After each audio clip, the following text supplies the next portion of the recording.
আমন্ত্রণ জানাচ্ছি প্রবাস কণ্ঠ রাতের বুলেটিনে পাওয়ার্ড বাই মাইএনজে ট্রিপ। শুরুতে জানাবো আজকের প্রধান শিরোনামগুলো। বিদেশি কর্মী ভিসা জালিয়াতি, একজন বাংলাদেশি সহ 5 জন মালয়েশিয়ায় গ্রেপ্তার। এবং বৈদেশিক মুদ্রার রিজার্ভ $27 বিলিয়ন ছাড়ালো। দেখছিলেন শিরোনাম, এবার বিস্তারিত। প্রতিটি যাত্রা একটি নতুন গল্প, প্রতিটি বিদায় একটি নতুন সূচনা। এটা এক অভিজ্ঞতা, এক আবেগ। সহজ বুকিং, সাশ্রয়ী ফ্লাইট আর 24/7 কাস্টমার সাপোর্ট, সবকিছুই এক জায়গায়। myNZtrip.com এ আপনার পরবর্তী যাত্রা শুরু হোক এখান থেকেই। আপনার স্মার্ট ট্রাভেল পার্টনার। মালয়েশিয়ার সেলাঙ্গরে বিদেশি কর্মীদের জন্য ভিসা বা পারমিট পেতে ভুয়া নথিপত্র জমা দেওয়ার অভিযোগে এক বাংলাদেশি সহ 5 জনকে গ্রেপ্তার করেছে দেশটির দুর্নীতি দমন সংস্থা। গ্রেপ্তারকৃতদের মধ্যে 4 জনই একটি কোম্পানির পরিচালক এবং 1 জন নারী রয়েছেন। সূত্র জানায়, গ্রেপ্তারকৃত 5 জনের বয়স 20 থেকে 60 বছরের মধ্যে, যারা সোমবার বিকেল 3টা থেকে 6টার মধ্যে সেলাঙ্গরে SPRM কার্যালয়ে জিজ্ঞাসাবাদের জন্য হাজির হলে সেখান থেকেই তাদের আটক করা হয়। তদন্ত সংশ্লিষ্টরা জানিয়েছেন, অভিযুক্তরা 2023 থেকে 2024 সালের মধ্যে প্রোগ্রাম রিক্যালিব্রেশন তেনাগা কেরজা 2.0-র আওতায় ভিসার আবেদন জমা দেওয়ার সময় ইমিগ্রেশন দপ্তরের সঙ্গে প্রতারণার উদ্দেশ্যে ভুয়া তথ্য সম্বলিত নথিপত্র জমা দেন। গ্রেপ্তারকৃতদের বিরুদ্ধে মালয়েশিয়ার দুর্নীতি দমন আইন 2009-এর 18 ধারায় মামলা হয়েছে। তাদের 4 দিনের রিমান্ড মঞ্জুর করেছেন শাহ আলম ম্যাজিস্ট্রেট আদালতের বিচারক মোহাম্মদ রেজা আজহার রেজালি। রিমান্ডের মেয়াদ 27 জুন পর্যন্ত।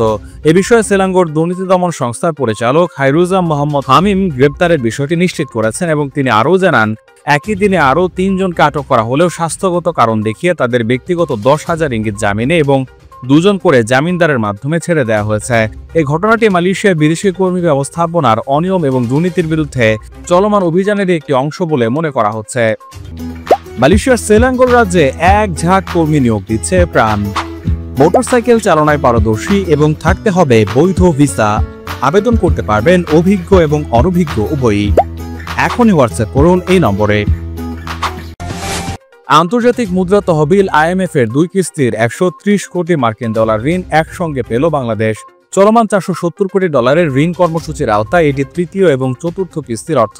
মঙ্গলবার বাংলাদেশ ব্যাংকের বৈদেশিক মুদ্রার রিজার্ভে অর্থ যোগ হয়েছে। এর ফলে মোট রিজার্ভ ফের $27 বিলিয়ন ছাড়িয়েছে।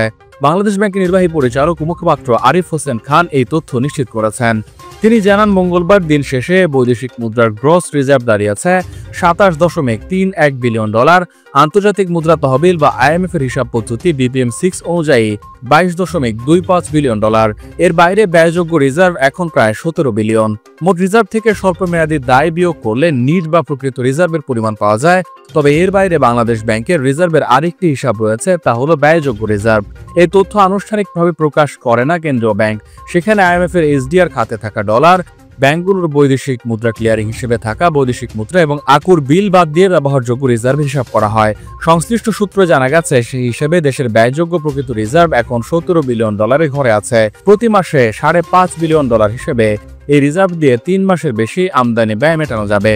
সাধারণত একটি দেশের ন্যূনতম 3 মাসের আমদানি খরচের সমান রিজার্ভ থাকাকে নিরাপদ মনে করা হয়। চলতি মাসের শুরুতে অর্থাৎ 4 জুন পর্যন্ত দেশে বৈদেশিক মুদ্রার মোট বা গ্রস রিজার্ভ ছিল $26.06 বিলিয়ন BPM-6 অনুযায়ী রিজার্ভ ছিল $20.77 বিলিয়ন আর ব্যয়যোগ্য রিজার্ভ ছিল $16 বিলিয়ন ঘরে। এর আগে সোমবার বাংলাদেশ সময় রাতে যুক্তরাষ্ট্রের রাজধানী ওয়াশিংটনে IMF এর প্রধান কার্যালয়ে সংস্থাটির নির্বাহী পর্ষদের বৈঠক অনুষ্ঠিত হয়। উক্ত বৈঠকে বাংলাদেশকে দেয়া ঋণ কর্মসূচির আওতায় তৃতীয় এবং চতুর্থ পর্যালোচনার প্রতিবেদন উপস্থাপন করা হয় এবং তা অনুমোদন করা হয়।